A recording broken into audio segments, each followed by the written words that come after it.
오늘은 마태복음 17장 1절부터 8절에 있는 말씀을 생각해 보겠습니다. 마태복음 17장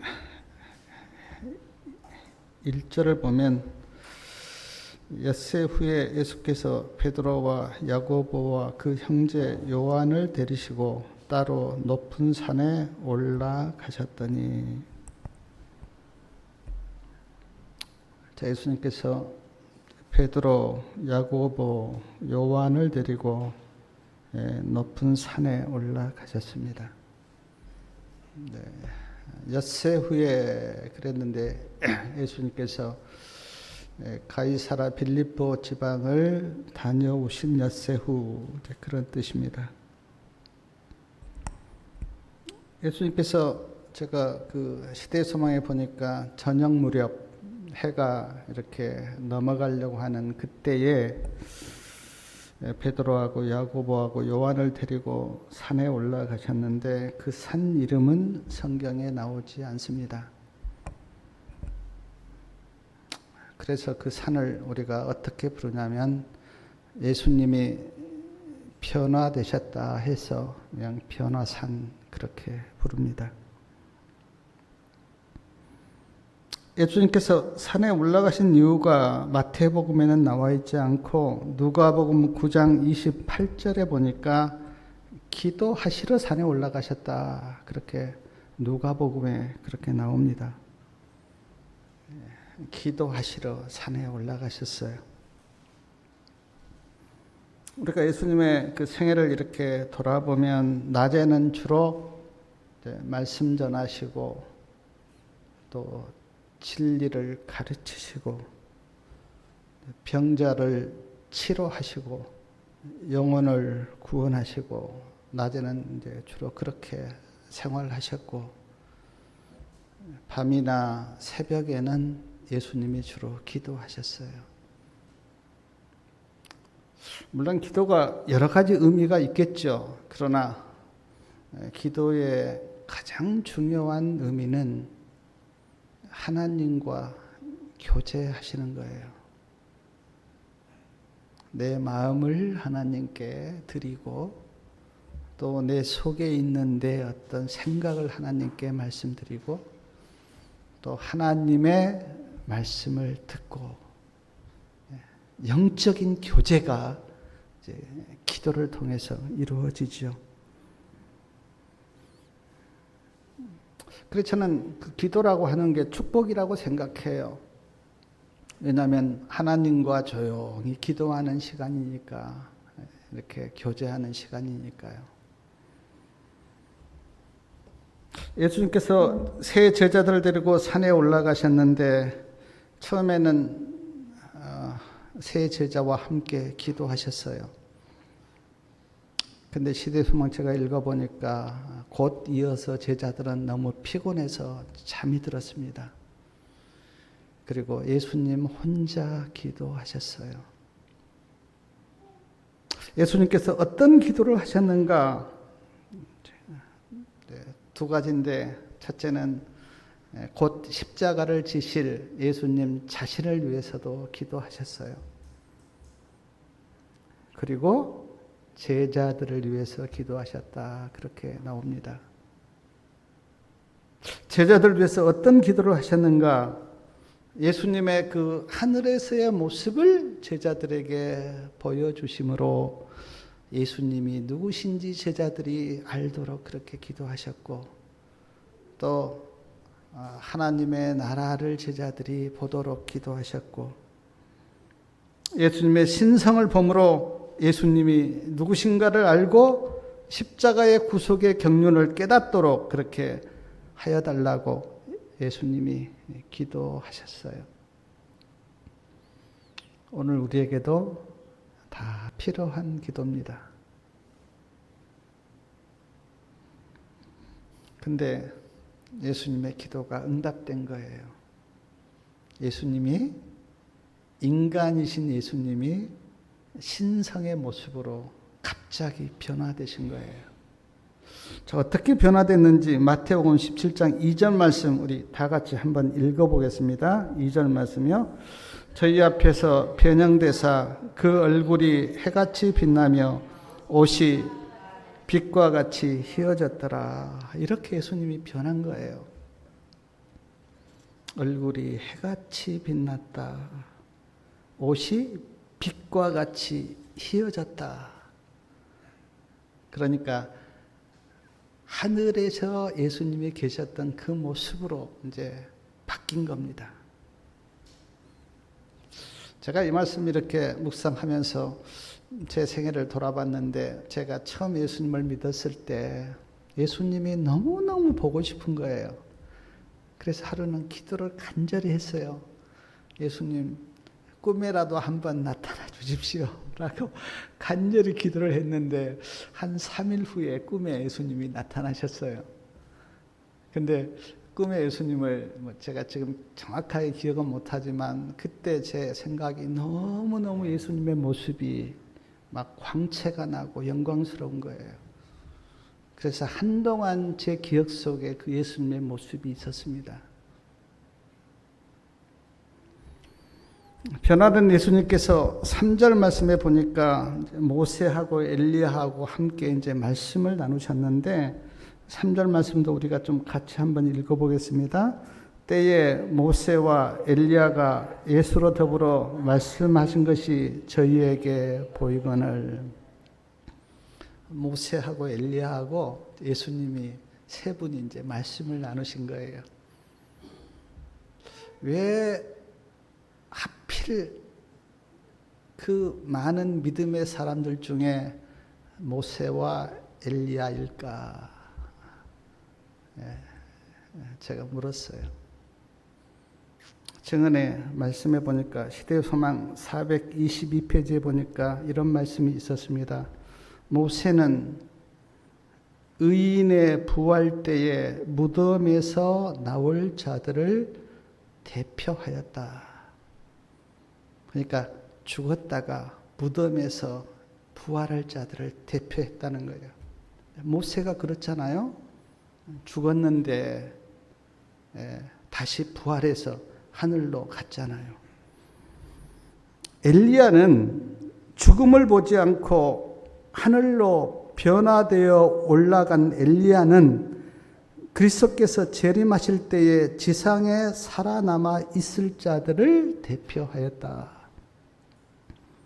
엘리야는 죽음을 보지 않고 하늘로 승천했는데 그 엘리야가 누구를 대표했냐면 예수님이 이 땅에 오실 때 살아서 예수님을 맞이할 사람들을 대표했다는 거예요.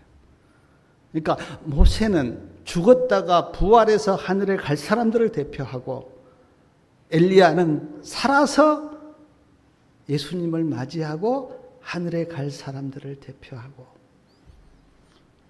그러니까 모세가 대표하는 사람들과 엘리야가 대표한 사람들을 우리가 합치면 구원받을 모든 사람들을 대표해서 지금 모세하고 엘리야가 온 거예요.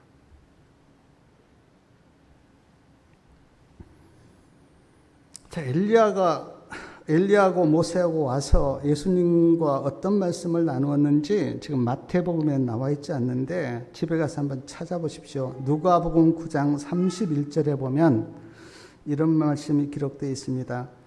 영광 중에 나타나사 장차 예수께서 예루살렘에서 별세하실 것을 말씀하실세.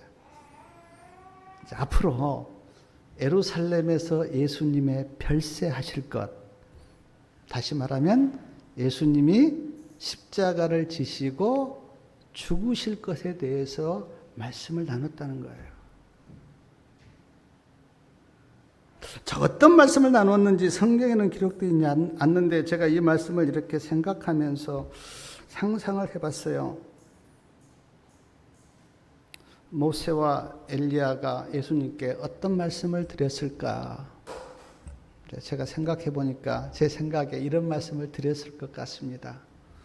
예수님, 우리가 예수님의 십자가의 죽으심 때문에 우리가 구원을 받았습니다. 많은 사람들이 구원을 받는데 그 많은 영혼들이 예수님의 십자가의 죽으심 때문에 구원받습니다. 그리고 앞으로도 많은 사람들이 구원을 받을 건데 그들도 예수님의 십자가의 죽으심 때문에 구원받을 겁니다. 십자가를 지신 예수님, 그 은혜에 감사합니다. 아마 그런 말씀을 대화 중에 하지 않았을까 그런 생각을 해봅니다. 사랑하는 여러분, 우리가 구원받아 하늘에 간다면 우리 성도님들은 예수님께 어떤 말씀을 드릴 것 같아요? 내가 이렇게 잘 믿고 구원받았습니다. 그런 말씀 드릴 것 같습니까? 저는 그냥 예수님의 십자가의 죽으심 때문에 내가 이렇게 구원받아서 하늘에 왔습니다. 주님 감사합니다. 그런 말씀을 저는 드릴 것 같아요. 마태복음 17장 4절에 보니까 베드로가 예수님께 이런 이야기를 합니다. 베드로가 예수께 여짜와 가로되 주여 우리가 여기 있는 것이 좋사오니 주께서 만일 원하시면 내가 여기서 초막 셋을 짓되 하나는 주를 위하여 하나는 모세를 위하여 하나는 엘리야를 위하여 하리이다. 베드로가 이제 이렇게 예수님께 이야기한 겁니다. 예수님, 우리가 여기 있는 게 너무 좋은데 내가 초막 셋을 짓겠습니다. 하나는 예수님 위해서, 하나는 모세 위해서, 하나는 엘리야 위해서 짓겠습니다. 베드로가 이렇게 고백을 한 거예요. 근데 누가복음에 보니까 베드로가 이 말을 해놓고 자기가 무슨 말을 했는지 몰랐다. 그렇게 누가복음에는 그렇게 기록되어 있더라고요. 아마도 제가 이렇게 생각해 보니까 예수님도 계시고 모세도 있고 엘리야도 있고 하니까 막 너무 좋아서 엄격결에 베드로가 이런 어떤 말을 했던 것 같아요.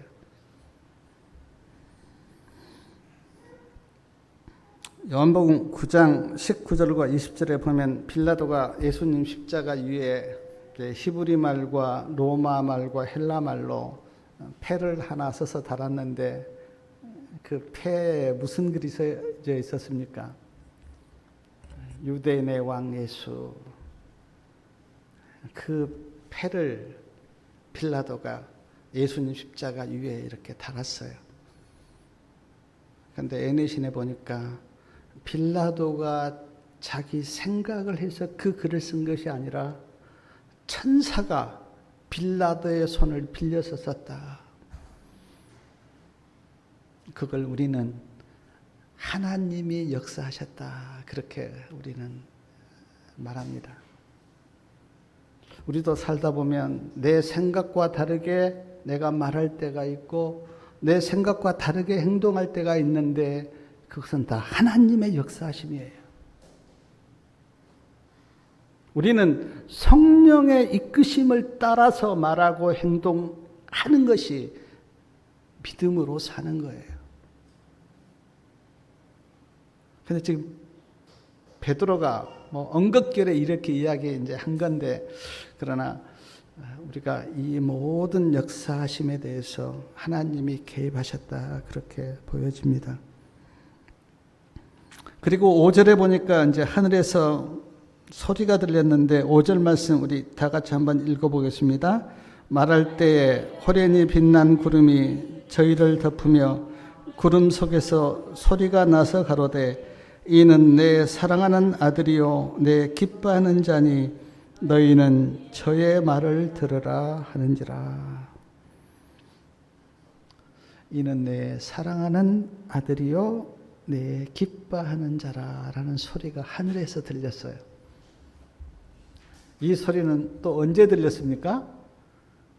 예수님께서 침례를 받고 올라오실 때도 이는 내 사랑하는 아들이요 기뻐하는 자다라는 소리가 하늘에서 들렸어요. 그때 침례 요한이 그 소리를 들었죠. 근데 지금 변화산에서 다시 한번 소리가 들렸는데 그 소리가 이는 내 사랑하는 아들이요 내 기뻐하는 자다라는 소리가 들렸어요. 사랑하는 여러분, 왜 베드로하고 요한하고 야고보에게 이 소리를 하늘에서 들려주었을까요? 지금 예수님을 가리켜서 이는 내 사랑하는 아들이고 내 기뻐하는 자라고 하는 소리가 하늘에서 들렸는데 왜 이 소리를 들려주었을까요?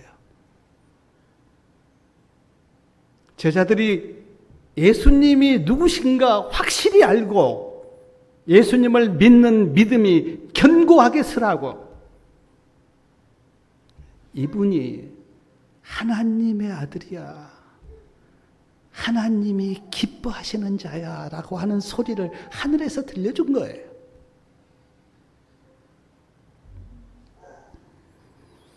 사랑하는 여러분, 우리는 오늘 직접 이는 내 사랑하는 아들이고 내 기뻐하는 자라고 하는 소리를 들을 수는 없습니다. 그러나 하나님의 말씀을 통해서 들으시기 바랍니다. 우리는 정확하게 예수님이 누구신가를 우리는 알 수 있는 길은 없어요. 우리가 뭐 수천 년의 역사를 볼 수 있는 것도 아니고, 그러나 우리는 하나님의 말씀을 통해서 예수님이 누구신가를 들어야 하는데, 성경에 여러 곳에 하늘에서 음성이 들리기를 이는 내 사랑하는 아들이요 내 기뻐하는 자다라고 하는 음성이 들렸는데, 그 하늘에서 들려오는 음성을 우리는 붙들고 예수님이 누구신가 하는 것을 알아야 돼요. 그리고 예수님을 믿는 믿음이 우리도 견고하셔야 돼요.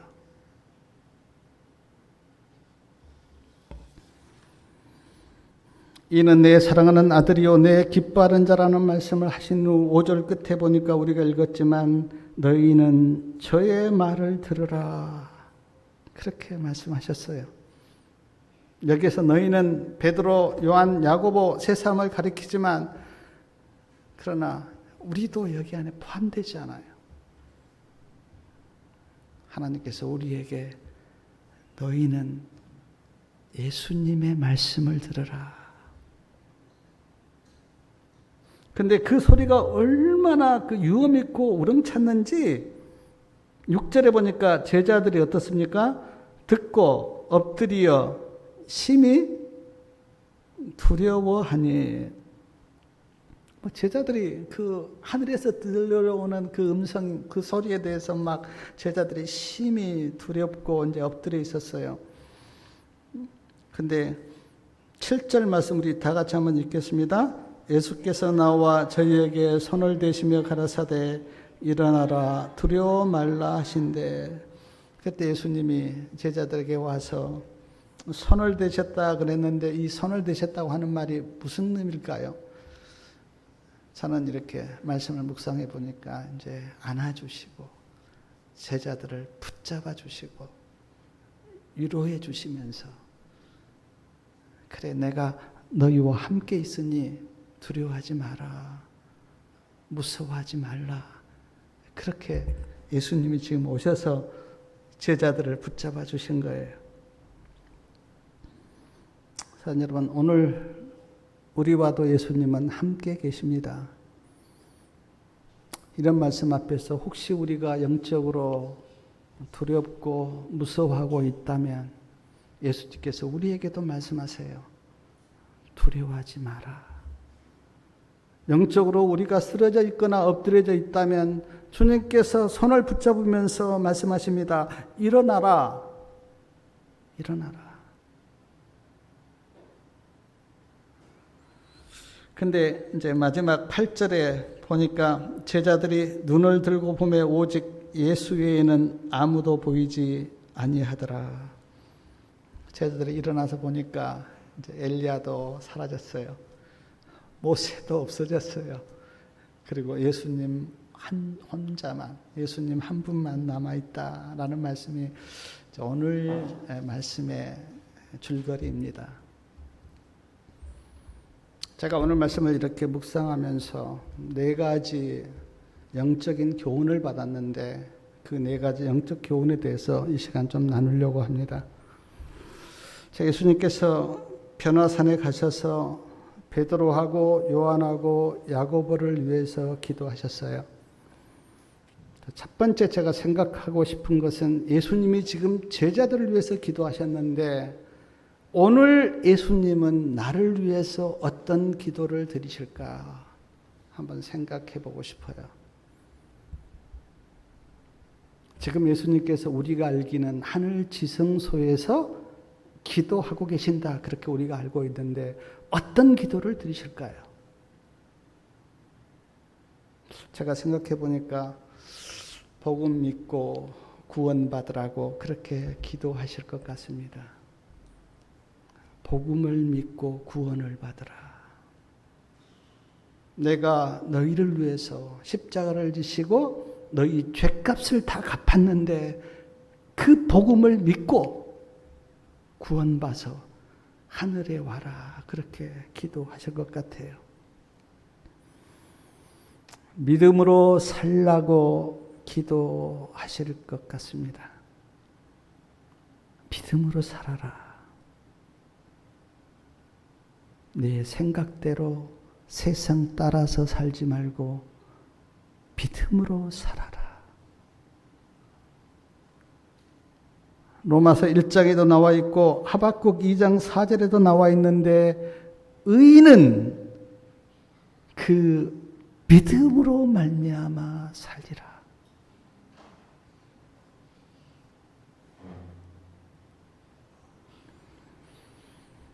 죄에서 승리하라고 기도하십니다.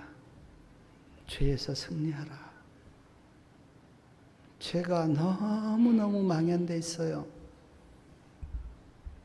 죄에서 우리가 실패하고 죄에 넘어지면 제가 보니까 영혼이 죽어버려요. 그리고 주님을 믿었던 그 믿음이 식어버려요. 죄에 빠지면. 그래서 예수님께서 지성소에서 죄에서 승리하라 그렇게 기도하십니다. 예수님을 닮아 거룩한 사람이 되라. 예수님을 닮아서 거룩한 사람이 되라. 성경에 거룩하라 거룩하라 그런 말씀이 너무 많습니다. 이사야 6장에 보니까 천사들이 예수님을 향해서 날개를 치면서 거룩하다 거룩하다 그렇게 찬송을 불렀는데 성경에서 우리에게 이야기하기를 너희도 거룩하라. 어떻게 거룩할 수 있을까요? 말씀을 따라서 살면 거룩하게 돼요. 말씀을 따라서 살면. 정언해 보니까 나의 피 하시면서 하나님 아버지께 우리를 위해서 중보하고 계십니다. 내가 저 영혼을 위해서 피를 흘렸습니다. 예수님, 내 피를 믿는 저 영혼을 하나님 아버지께서 받아주십시오. 그렇게 중보 기도하신다. 그렇게 초기 문집에 나오죠. 구속의 견륜을 깨달아 마지막까지 진리편에 서게 하여 달라고 기도하실 겁니다. 오늘 마태복음 17장에서 볼 수 있는 영적인 교훈이 뭐냐면 예수님이 나를 위해서 기도하고 계신다. 그 사실이 우리 성도님들에게 놀라운 힘이 되시기를 바랍니다. 예수님이 나를 위해서 기도하고 계신다. 저는 이렇게 고백하고 싶어요. 내가 지금까지 하나님 믿고 사는 것은 누구의 은혜 때문인가? 예수님이 나를 위해서 기도하시는 은혜 때문에. 예수님이 기도하고 계셨기 때문에. 내가 지금까지 예수님 믿고 하나님 안에 있고 말씀 믿고 사는 그 모든 것이 뭐냐면 주님이 기도하시는 은혜 때문에. 그리고 하나 제가 감사드리는 게 부족한 저를 위해서 성도님들이 기도해 주시는 은혜 때문에. 제가 참 이렇게 전화하면서 내가 목사님을 위해서 기도하고 있어요. 그런 말 들으면 가슴이 칭해요. 며칠 전에 제가 어떤 분에게 문자를 보냈는데 그분의 답이 뭐였냐면, 내가 힘들고 어려울 때 목사님이 나를 위해서 기도해 주실 것을 믿고 내가 힘을 얻었습니다. 너무 가슴이 찡하더라고요. 저도 마찬가지예요. 우리 성도님들이 나를 위해서 기도해 줄 걸 믿고, 제가 부족하지만 그렇게 주의 일을 하고 있다고 저는 믿고, 참 주님께도 감사드리고 우리 성도님들께도 감사드립니다. 하나 권면드리고 싶은 게 뭐냐면, 예수님이 이렇게 기도하고 계시는데 우리가 그 예수님의 기도에 실망시키지 않기를 바랍니다. 그래서 우리가 믿음대로 사셔야 돼요. 또 하나 제가 오늘 마태복음 17장 말씀을 이렇게 묵상하면서 받았던 영적인 교훈이, 지금 베드로하고 요한하고 야고보가 이 변화산에서 예수님의 신성의 모습을 봤어요. 평소에는 인간이신 예수님의 모습만 보다가 지금 변화산에서 변형되신 예수님의 신성의 모습을 봤어요. 그런데 사랑하는 여러분, 우리도 예수님의 신성의 모습을 봐야 돼요. 그래야 우리 믿음이 흔들리지 않아요. 아, 예수님은 인간일 뿐만 아니라 하나님이셨다고 하는 그 믿음이 우리에게 있어야 우리의 믿음이 흔들리지 않아요. 우리도 예수님의 신성의 모습을 봐야 돼요. 물론 기도하시면 계시로도 볼 수가 있고 꿈으로도 볼 수가 있어요. 그러나 확실한 것은 말씀 가운데서 예수님의 신성의 모습을 우리가 봐야 돼요. 제가 두 군데 말씀만 읽어드리면요, 계시록 1장 13절부터 16절까지 예수님의 신성의 모습이 이렇게 나타나 있습니다. 한번 집에 가서 읽어보십시오. 옷은 발에 끌리는 긴 옷을 입고 계셔요. 예수님의 신성의 모습이 지금 사도 요한이 본 예수님의 신성의 모습이에요. 가슴에는 금띠를 띠셨어요. 발은 풀무에 단련한 빛난 주석 같다, 그렇게 성경에 기록되어 있고요.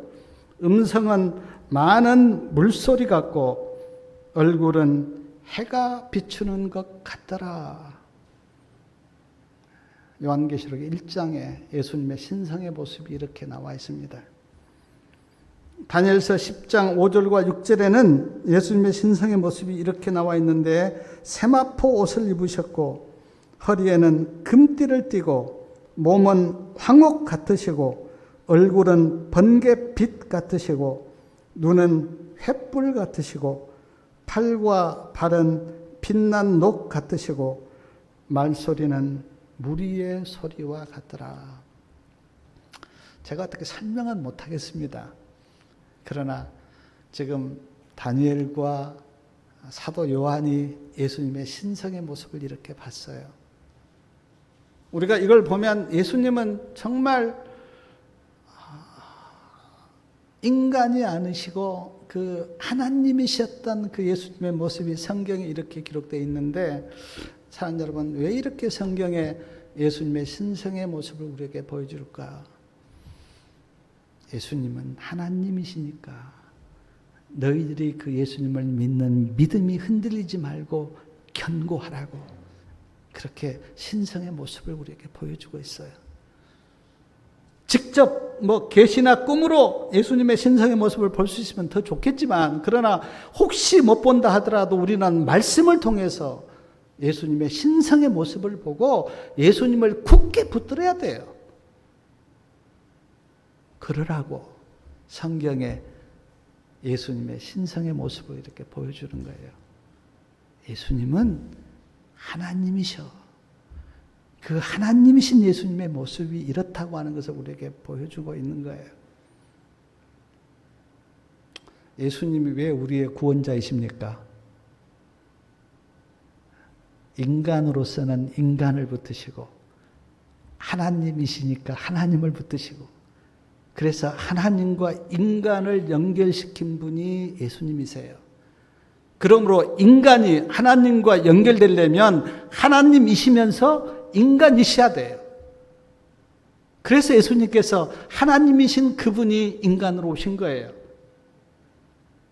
인간으로서는 우리를 붙들고 또 하나님이시기 때문에 하나님을 붙들고, 그래서 우리가 하나님과 연결된 거예요. 이 놀라운 구속의 경륜을, 그리고 예수님의 희생과 사랑을 믿음으로 받으시고 감사하시기 바랍니다. 또 하나 오늘 말씀이 주는 영적 교훈이 뭐냐면, 마태복음 17장 5절에 보니까 아까도 읽었지만, 너희는 예수님의 말씀을 들으라. 너희는 저의 말을 들으라. 사랑하는 여러분, 우리가 왜 예수님의 말씀을 들어야 합니까? 요한복음 6장 63절에 보면 이런 말씀이 있습니다. 내가 너희에게 이른 말이 영이요 생명이다. 예수님의 말씀이 영이고 생명이에요. 그래서 우리가 예수님의 말씀을 들어야 돼요. 요한복음 12장 48절에는 이런 말씀이 있는데, 나의 한 그 말이 마지막 날에 저를 심판하리라. 무엇이 우리를 심판한다고요? 예수님이 하신 말씀이 나를 심판하기 때문에 우리는 예수님의 말씀을 들어야 돼요. 로마서 10장에는 우리가 잘 아는 말씀이지만, 믿음으로 만난 의를 설명하면서 우리가 예수님을 만나기 위해서 하늘에 올라갈 필요 없다. 그리고 무덤에 내려갈 필요도 없다. 그 말씀이 내게 가까이 와서 내 입에 있고 내 마음에 있으니 그 말씀을 믿으라. 그 말씀이 하나님이시고 그 말씀이 예수님이시기 때문에 예수님을 만나기 위해서 하늘에 올라갈 필요도 없고, 예수님을 만나기 위해서 무덤에 내려갈 필요도 없고, 그 내게 가까이 와 있는 말씀을 믿으라. 사랑하는 여러분, 말씀을 믿는 것은요, 하나님을 믿는 거예요. 말씀을 듣는 것은요, 예수님의 음성을 듣는 거예요. 말씀 안에 있는 것은요, 예수님 안에 있는 거예요. 사도 요한이 예수님을 이렇게 소개할 때, 다른 마태나 마가나 누가는 예수님의 탄생부터 쭉 소개하는데, 사도 요한은 그렇지 않습니다. 태초에 말씀이 계셨으니 그 말씀이 하나님이셨다. 그렇게 요한복음 1장 1절에 그렇게 소개를 해요.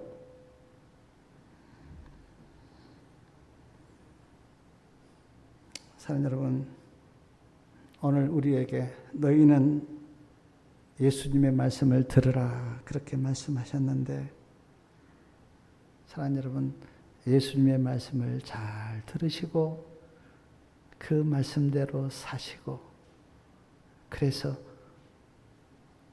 주님께서 우리에게 주시는 그 모든 구원과 은혜를 받으시기 바랍니다. 오늘 변화산에서 하늘에서 소리가 들리기를 너희는 예수님의 말씀을 들으라 그렇게 소리가 들렸어요. 오늘 우리에게도 하신 말씀이에요. 너희는 예수님의 말씀을 들으라. 왜 들어야 하는가? 예수님의 말씀이 영이고 생명이고, 예수님의 말씀이 우리를 심판하시고, 그 말씀이 예수님이시고 하나님이시기 때문에 우리가 말씀을 듣는 것은 하나님의 말을 듣는 것이고 하나님 안에 있는 것이고, 그래서 저는 그래요. 예수님 봤습니까? 그렇게 물으면 성경 보여주면서 여기 안에 예수님이 계시고 예수님의 말씀이 있습니다.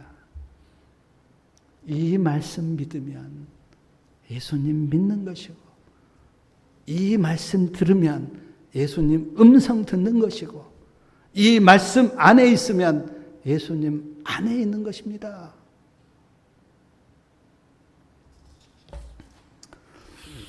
또 하나 오늘 말씀이 주는 영적 교훈이 뭐냐면, 마태복음 17장 8절 끝에 보면 오직 예수 외에는 아무도 보이지 아니하더라.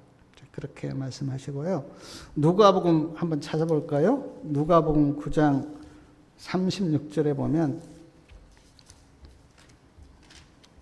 자, 누가복음 9장 36절.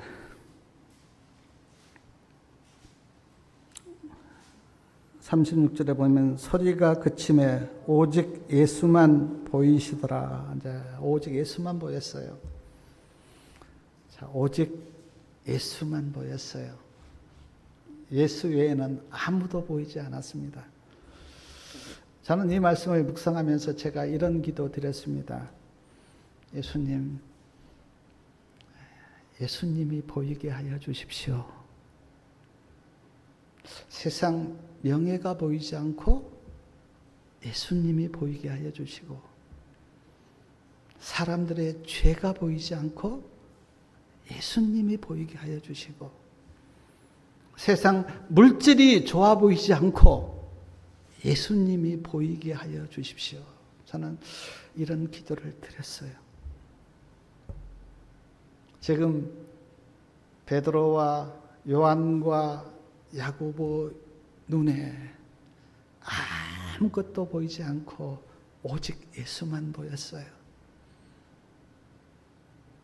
우리 성도님들의 마음에도 예수만 보이시기를 바랍니다. 우리의 영적인 눈이 주님께 고정이 돼야 돼요.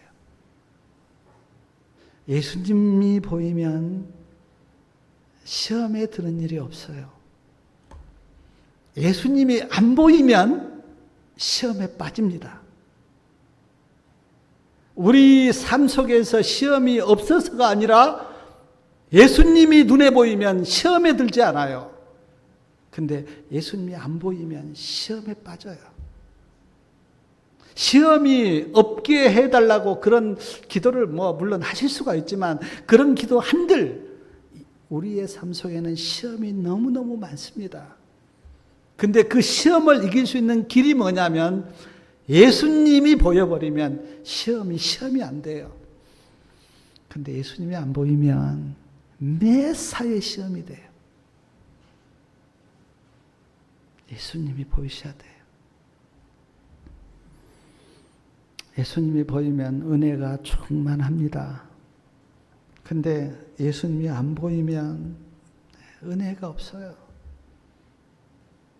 제가 우리가 예수님을 믿어도 우리가 다 인간이잖아요.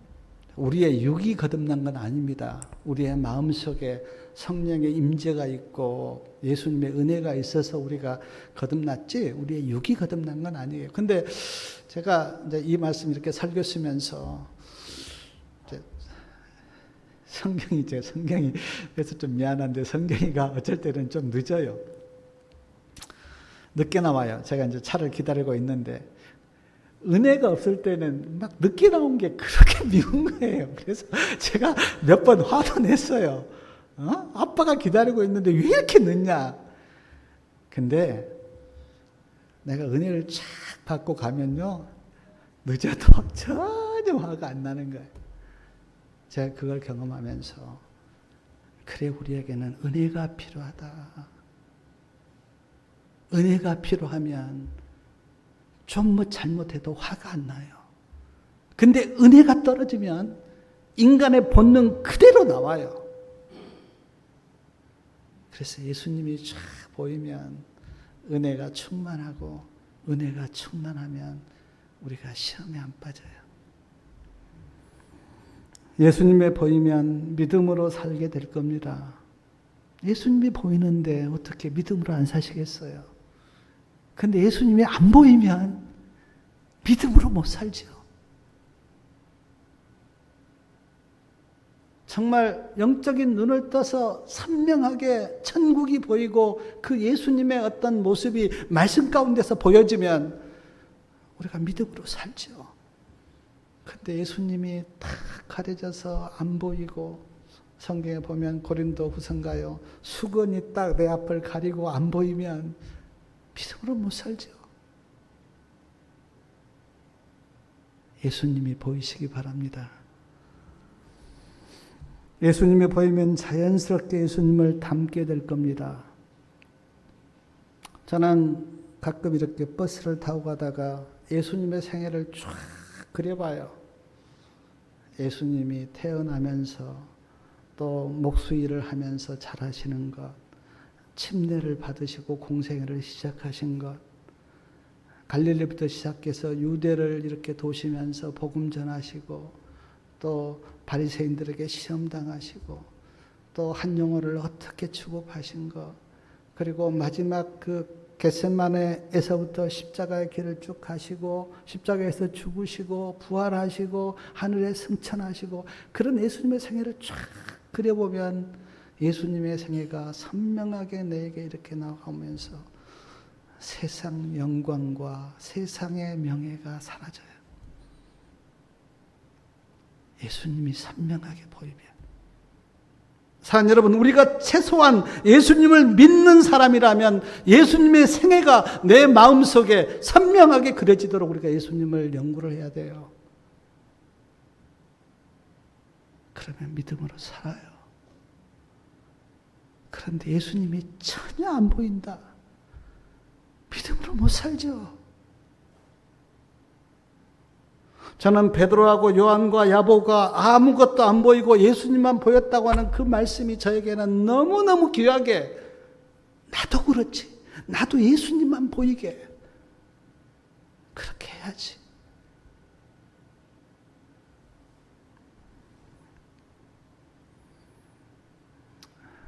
말씀을 통해서 예수님을 보는 것하고 예수님을 안 보는 것은 엄청난 차이입니다. 신앙의 전부이고 모든 것이에요. 예수님이 보여버리면 누가 뭐 믿음으로 살아라 살지 말라 그렇게 이야기할 필요 없어요. 예수님이 영적인 눈으로 딱 보이면 믿음으로 살 수밖에 없어요. 사랑하는 여러분, 오늘 말씀을 제가 이렇게 드리면서 네 가지를 꼭 기억하시기를 바라요. 첫 번째는 예수님이 나를 위해서 기도하고 계신다. 꼭 기억하시기 바랍니다. 그리고 용기를 가지세요. 예수님이 나를 위해서 기도하고 계신다. 두 번째는 내가 직접 예수님을 볼 수는 없지만 그러나 말씀 속에서 예수님의 신성의 모습을 내가 보는 그런 은혜가 있기를 바라요. 예수님의 신성을 보고 예수님은 하나님이셨어. 그 하나님이 나를 구원하기 위해서 이 땅에 오셨어. 라고 그 믿음을 가지면 얼마나 그 사랑과 은혜가 가슴을 때리는지. 근데 예수님이 하나님이셨다고 하는 것을 모르고 예수님의 신성을 보지 못하면 그 바리새인들이 이야기한 것처럼 그 예수 그 나사렛 목수 아들이야. 그러면 우리가 어떻게 예수님을 믿겠어요? 예수님의 신성의 모습을 볼 수 있기 바랍니다. 요한계시록 1장에 나와 있고 다니엘서 10장에 나와 있어요. 그 빛난 옷을 입으시고 금띠를 띠시고 그 해같이 밝으신 예수님의 모습을 보면 우리가 다 느낄 수 있잖아요. 예수님은 하나님이셨구나. 또 하나, 예수님의 말씀을 들으시기 바랍니다. 그 말씀을 듣고 그 말씀을 믿음으로 붙잡아야 돼요. 또 하나, 예수님만 보시기 바랍니다. 어떻게 봅니까? 말씀을 보면 보여요. 말씀에서 걸어가셨다 그러면 예수님의 걸어가신 모습이 보여요. 말씀에서 그 영혼을 사랑하셨다는 말씀을 보면 예수님이 어떻게 영혼을 사랑하셨는가 하는 것이 보여요. 예수님이 말씀하신 그 말씀을 들으면 예수님의 마음이 느껴져요. 예수님을 보시고 예수님의 말씀을 들으시기 바랍니다. 그러면 우리가 놀랍게 우리가 달라질 거예요. 우리에게 놀라운 축복이 임할 겁니다. 그 하나님의 은혜를 기억하고 특별히 마태복음 17장 1절부터 8절에 있는 이 변화산의 경험, 이 경험이 우리 모두의 경험이 되시길 바라고 하나님의 은혜가 우리 성도님과 함께하기를 바라면서 말씀을 마치겠습니다. 하늘에 계신 아버지, 우리에게 안식일 주셔서 주님 전에 나와 예배드리게 은혜 베푸시니 감사합니다. 우리를 기도하시고 우리를 사랑하시고 우리를 위해서 구원을 예비하신 하나님의 은혜에 감사드리고 우리가 율법의 행위가 아닌 진심으로 주님을 사랑해서 순종하는 그런 백성들 되도록 도와주시옵소서. 예수님께서 베드로와 요한과 야고보를 데리고 산에 올라가서 하나님이신 그 예수님의 모습을 보여주시고 또한 하늘에서 음성이 들리기를 너희는 예수님의 말씀을 들으라고 말씀하시고 또 예수님의 모습을 보여주셨는데 오늘 하나님께서 우리에게도 예수님의 모습을 보고 예수님의 음성을 듣기를 원하십니다. 우리도 하나님이신 그 예수님의 신성의 모습을 보도록 은혜 베풀어 주시고 주님께서 말씀하신 그 모든 말씀을 듣고 순종하는 그런 백성들 되도록 축복하여 주시옵소서. 특별히 김상호 형님 눈이 아파서 병원에 다니고 있사오니 주님께서 은혜 베푸셔서 어려움 없도록 주님 도와주시고 끝까지 우리 예수님을 의지하도록 믿음을 더하여 주시옵소서. 오늘 예배하는 모든 영혼들에게 하나님의 은혜가 임하도록 도우시고 성령의 놀라운 임재가 있도록 축복하여 주시옵소서. 한 주 동안도 저희들과 함께하여 주시고 어디에 있든지 말씀으로 우리 주님을 붙들게 도와주시고 그 말씀을 기억하고 그 말씀을 의지하면서 사는 마지막 하나님의 백성들이 다 되도록 인도하시고 축복하여 주시옵소서. 아직까지 하나님을 모르는 영혼들이 있거든 주님 긍휼히 여기셔서 천연계를 통해서도 하나님의 임재를 발견하도록 도우시고 또 전하는 복음의 말씀을 붙들고 하나님께 돌아오도록 도와주시옵소서. 모든 은혜를 감사드리며 예수 그리스도의 이름으로 간절히 기도 올려옵나이다.